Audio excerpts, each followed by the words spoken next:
Muy buenos días, apreciados estudiantes y demás miembros de la comunidad educativa. Este video es para proporcionarles una información muy importante y una reflexión en torno a la contaminación acústica o contaminación sonora. Quiero iniciar con una frase de Leonardo da Vinci que dice lo siguiente: nada favorece la autoridad tanto como el silencio. Muchas veces nosotros inmersos en una ciudad caótica, ruidosa, no tenemos en cuenta lo importante que es proporcionarnos espacios en los cuales el silencio sea el que reine.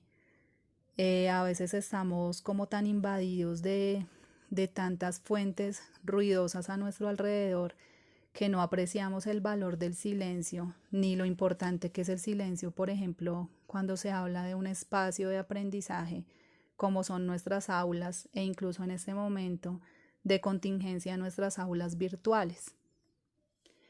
Voy a hablarles de la contaminación acústica y quiero empezar con hacer una serie de definiciones.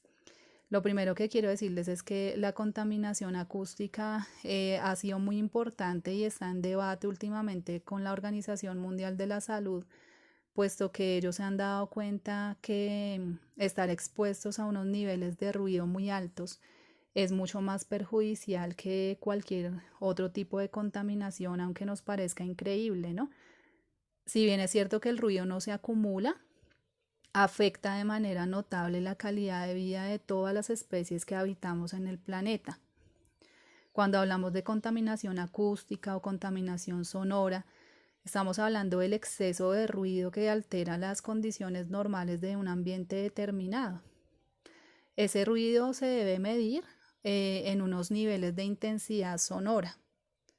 En ese orden de ideas, hay una unidad de medida que se utiliza para poder cuantificar la cantidad de ruido a la que estamos expuestos, y esa cantidad de ruido está muy relacionada con una unidad que se llaman los decibelios o decibeles, que tal vez ustedes en algún momento los han escuchado.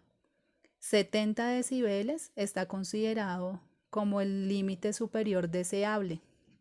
Sin embargo, para una excelente comunicación se debe requerir máximo un número de 55 decibeles para poder entablar una conversación o una comunicación asertiva. En esta gráfica les quiero mostrar cuántos decibeles se producen en diferentes situaciones cotidianas.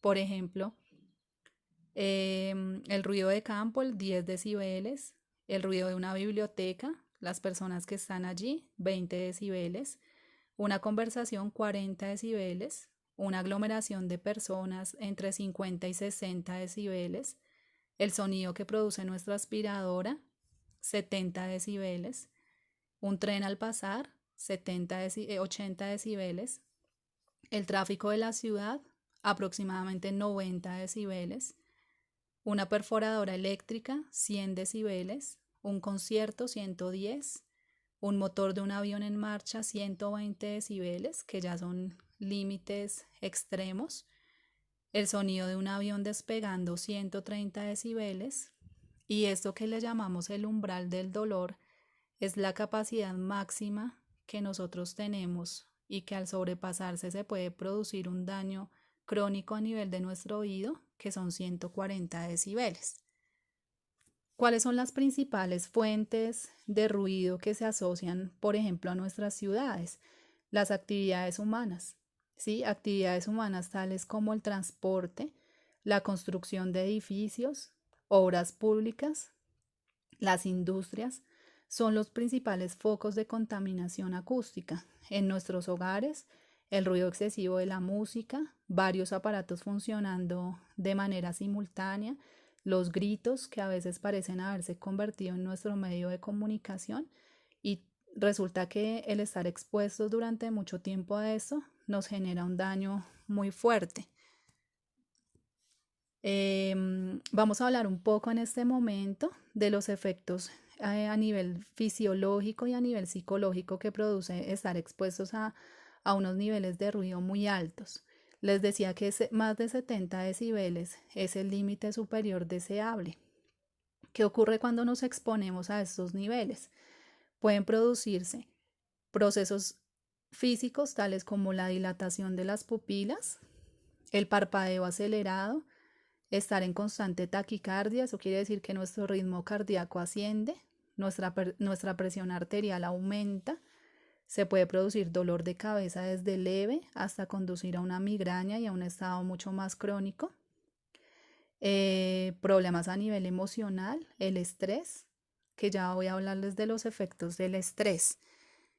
Los animales y los ecosistemas también se ven muy afectados por el ruido. Nuestros ecosistemas son absolutamente sensibles a cualquier tipo de ruido que se pueda generar.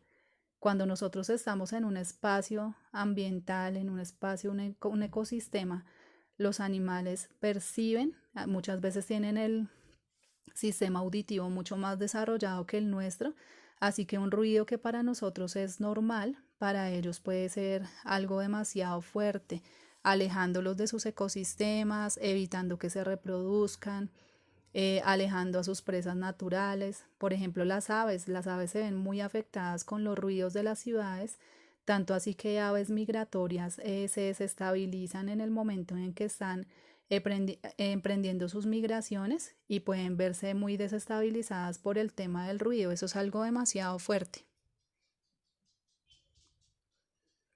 Efectos emocionales, como les decía ahorita, el estrés, la irritabilidad, problemas incluso en el equilibrio. Evitar el ruido prolongado es algo que nos compete a todos nosotros. A veces estamos expuestos a unos efectos del estrés y el estrés produce algunos síntomas como la irritabilidad, el insomnio.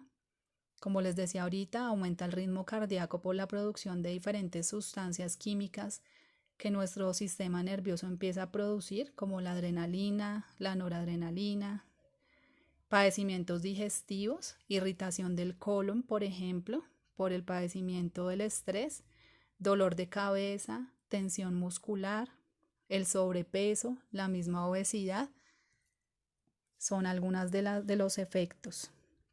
Finalmente, quiero darles unos consejos para reducir los niveles de contaminación sonora, pero sobre todo quiero hacer una recomendación y es en el momento de nuestras clases virtuales, desactivemos nuestros micrófonos. Es un acto de cultura, de hecho, aprender a escuchar al otro, tener la paz de escuchar solamente a la persona que nos quiere dar una explicación. Es algo que nosotros tenemos que hacer por voluntad, nadie nos lo tiene que estar recordando. Luego de eso, escuchar. Escuchar es uno de los ejercicios más bonitos que los seres humanos podemos tener. Es el único mecanismo que nos permite realmente acercarnos a una memoria adecuada, aprender, tener una atención en el momento en que nos están dando una clase. Entonces quiero aprovechar este momento para darles esta recomendación, porque muchas veces nuestras clases se van en estarles pidiendo a ustedes constantemente que desactiven los micrófonos. Ustedes se van a dar cuenta, como en una clase donde hay silencio, pues realmente uno termina aprendiendo muchas cosas y sorprendiéndose de todo eso que los profesores nos quieren transmitir. Otras recomendaciones que les quiero hacer son evitar el uso excesivo de los audífonos y sobre todo subirles demasiado cuando estamos escuchando música. Tratar de estar en espacios donde tengamos tranquilidad en el momento de nuestras clases. Evitar ruidos extremos como taladros, sierras, si es así porque hay una construcción, utilizar tapones en los oídos, no exponer a los niños a ruidos excesivos de las fiestas ni de gritos porque pues esto suele ser muy perturbador para ellos y realizar y escuchar charlas informativas que nos generen mucha conciencia con respecto a este tipo de contaminación y la afectación que ella puede generar en nuestras vidas. Muchas gracias por su atención.